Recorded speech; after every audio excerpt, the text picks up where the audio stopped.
Hi నమస్తే. నేను మీ journalist రెహమాన్‌ని. Andhra Pradesh cabinet సమావేశం ఇవాళ జరిగింది. ఈ క్యాబినెట్ సమావేశానికి ముఖ్యమంత్రి చంద్రబాబు నాయుడు నేతృత్వంలో జరిగినటువంటి ఈ సమావేశానికి AP deputy CM Pawan Kalyan సహా మొత్తం 6 మంత్రులు డుమ్మా కొట్టారు. చంద్రబాబు నాయుడుకు ఒక షాక్ ఇచ్చారని చెప్పొచ్చు. ఇది ఎందుకు జరిగింది? ఏ కారణాలతో జరిగింది అనేది కారణాలైతే తెలియదు కానీ మొత్తానికి క్యాబినెట్ సమావేశం చాలా కీలకమైన సమావేశం. అది కూడా వరుసగా 2 రోజుల పాటు అంటే నిన్న, మొన్న ఈ నెల 11, 12 తేదీల్లో ముఖ్యమంత్రి చంద్రబాబు నాయుడు రాష్ట్ర వ్యాప్తంగా కలెక్టర్లతో చాలా కీలకమైనటువంటి ఒక సమీక్షా సమావేశం నిర్వహించారు. ఈ సమీక్షా సమావేశంలో చాలా కీలకమైన నిర్ణయాలు కూడా, కీలకమైన సమీక్ష కూడా జరిగింది పలు విధానాలపై, పలు పాలసీలపై. సో అటువంటిది ఈ సమీక్షా సమావేశం తర్వాత ఇవాళ నిర్వహించినటువంటి క్యాబినెట్ సమావేశానికి ఏకంగా డిప్యూటీ సీఎం పవన్ కళ్యాణ్ సహా 5 మంత్రులు డుమ్మా కొట్టడం అంటే ఏంటి అర్థం? అంటే ఇక్కడ పాలన పట్ల ఇంత నిర్లక్ష్యంగా మంత్రివర్గం వ్యవహరిస్తోందా? పరిపాలన విధానాల్లో క్యాబినెట్ సమావేశం అంటే ఇంత నిర్లక్ష్యంగా ఉందా? ఇంత చిన్న చూపు ఉందా? వాస్తవానికి పవన్ కళ్యాణ్ చాలా సందర్భాల్లో గతంలో కూడా ఆయన క్యాబినెట్ సమావేశాలకు కానీ, కీలకమైన సమావేశాలకు కానీ గైర్హాజరైన పరిస్థితి అందరికీ తెలిసిందే. అయితే దీనికి సంబంధించి ఎప్పటికప్పుడు పార్టీ నుంచి ఒక నోట్ వస్తుంది, ఆయన అనారోగ్య కారణాల వల్ల హాజరు కాలేదంటూ. ఈసారి ఎలాంటి నోట్ కూడా విడుదల కాలేదు పార్టీ ఆఫీస్ నుంచి. కానీ పవన్ కళ్యాణ్ సహా మొత్తం 5 మంత్రులు ఈ కార్యక్రమానికి గైర్హాజరయ్యారు. పవన్ కళ్యాణ్తో పాటు పవన్ కళ్యాణ్ పార్టీకి సంబంధించినటువంటి నాదెండ్ల మనోహర్ పౌర సరఫరాల శాఖ బాధ్యతలు నిర్వహిస్తున్నారు. చాలా కీలకమైనటువంటి శాఖ. ఆయన కూడా ఈ సమావేశానికి గైర్హాజరయ్యారు. ఇక హోంమంత్రి వంగలపూడి అనిత, ఆమె కూడా క్యాబినెట్ సమావేశానికి గైర్హాజరయ్యారు. ఇక మరో 3 మంత్రులు టీజీ భరత్, గొట్టిపాటి రవికుమార్, ఎన్ఎండి ఫరూక్, ఈ 3 కూడా గైర్హాజరయ్యారు. మొత్తం పవన్ కళ్యాణ్తో సహా 6 మంత్రులు క్యాబినెట్ సమావేశానికి గైర్హాజరవడం.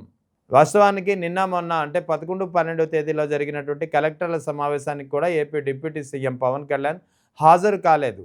ఎందుకు హాజరు కాలేదు? కారణాలు ఏమైనా ఉన్నాయా?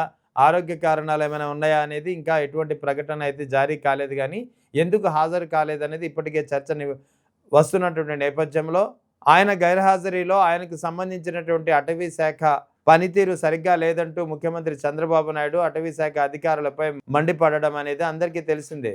అంటే ఇక్కడ పవన్ కళ్యాణ్ గైర్హాజరీలో పవన్ కళ్యాణ్ శాఖకు సంబంధించినటువంటి పనితీరుపై ముఖ్యమంత్రి చంద్రబాబు నాయుడు సమీక్ష చేయవచ్చు, ఆయనకు ఆ అధికారం ఉంది. కానీ పవన్ కళ్యాణ్ ఎందుకు హాజరు కాలేదు? పవన్ కళ్యాణ్ గైర్హాజరీలో అటవీ శాఖ అధికారులపై ఆయన ఎందుకు ఆగ్రహం వ్యక్తం చేశారనేది ఒక ప్రధానమైనటువంటి ఒక చర్చ ఇప్పటికే మొదలైంది. సో ఈ క్రమంలో ఓవైపు కలెక్టర్ల సమీక్ష సమావేశానికి డిప్యూటీ సీఎం హాజరు కాలేదు.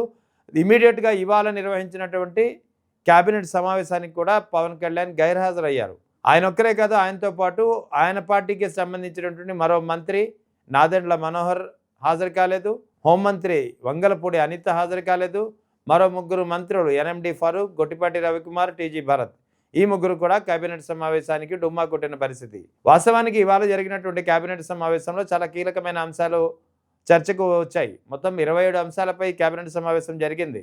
ఇందులో ప్రధానంగా అమరావతి రాజధాని పురోగతి అంశం ఉంది, ఉపాధి హామీ పనుల అంశం ఉంది, దాంతోపాటు బెటాలియన్ ఉద్యోగుల ప్రమోషన్లు, ఇతర అంశాలు ఉన్నాయి. అన్నిటికంటే ముఖ్యంగా అమరావతి ఏదైతే నవ్యాంధ్రప్రదేశ్ రాజధానిగా చెప్పుకుంటున్నారో, ఆంధ్రప్రదేశ్ రాజధానిగా అమరావతి ఈసారి ఖచ్చితంగా అభివృద్ధి చెందుతుందనే ఒక వాదనను గట్టిగా కూటమి ప్రభుత్వం బలంగా తీసుకువెళ్తుంది. అదే సమయంలో కూటమి ప్రభుత్వంపై అమరావతి విషయంలోనే విమర్శలు వస్తున్న నేపథ్యంలో అమరావతి రాజధాని పురోగతి అంశంపై కూడా కీలకమైన సమావేశం ఇది. అటువంటి కీలకమైన సమావేశంలో ముఖ్యమైనటువంటి మంత్రులు పవన్ కళ్యాణ్ సహా 6 మంత్రులు కేబినెట్ సమావేశానికి డుమ్మా కొట్టడం అనేది ఎంతవరకు కరెక్ట్ అనేది ఇప్పుడు పెద్ద ఎత్తున చర్చ నడుస్తోంది. అంటే ముఖ్యంగా మంత్రులపై సీఎంకు ఆజమాయిషీ లేదా? అంటే ముఖ్యమంత్రి చంద్రబాబు నాయుడు నేతృత్వం వహిస్తున్నటువంటి క్యాబినెట్ సమావేశానికి మంత్రులు ఈ స్థాయిలో హాజరు కాలేదు అంటే చంద్రబాబు నాయుడు మాటకు విలువ లేదా?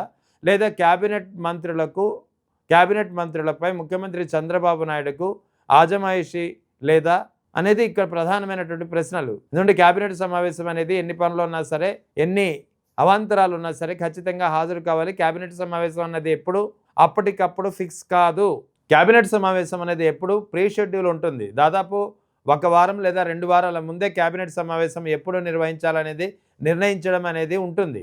అటువంటిది క్యాబినెట్ సమావేశం ఇవాళ నిర్వహిస్తున్నారని తెలిసింది కూడా 5గురు మంత్రులు, ముఖ్యంగా వంగలపూడి అనిత గాని, ఎన్ఎండి ఫరూక్ గాని, టీజీ భరత్ గాని, గొట్టిపాటి రవికుమార్ గాని, నాదెండ్ల మనోహర్ గాని, ఇక డిప్యూటీ సీఎం పవన్ కళ్యాణ్ గాని గైర్హాజరయ్యారంటే క్యాబినెట్ సమావేశం పట్ల, క్యాబినెట్స్లో తీసుకునే ప్రభుత్వ విధానాల పట్ల, నిర్ణయాల పట్ల, ప్రజలకు కావలసినటువంటి అంశాలపై చర్చించే విధానాల పట్ల, తీసుకునే నిర్ణయాల పట్ల ఈ క్యాబినెట్ కానీ, ఇందులో ఉన్నటువంటి మంత్రులకు కానీ ఎంత చిత్తశుద్ధి ఉంది అనేది ఇక్కడ క్లియర్గా అర్థం చేసుకోవాల్సి ఉంటుంది. అందుకే ఇప్పుడు పవన్ కళ్యాణ్ సహా మొత్తం 6గురు మంత్రులు ఏపీ క్యాబినెట్ సమావేశానికి గైర్హాజరవడం అనేది ఇప్పుడు పెద్ద ఎత్తున ఒక చర్చగా నడుస్తుంది. ఇది కావాలని గైర్హాజరయ్యారా లేదా నిజంగానే పనులు ఉన్నాయా? ఎందుకంటే ఏ కారణం చేత గైర్హాజరనేది ఇప్పటికొచ్చి ఎలాంటి నోట్ అయితే విడుదల కాలేదు. అదే సమయంలో నిన్న కలెక్టర్ల సమీక్ష సమావేశానికి కూడా AP deputy CM Pawan Kalyan హాజరు కావాల్సి ఉంది. ఆయన హాజరు కాలేదు. సో ఈ అన్ని పరిణామ క్రమాలు చూస్తుంటే ప్రభుత్వ పనితీరుపై మరోసారి గట్టిగా విమర్శలు వస్తున్నటువంటి పరిస్థితి.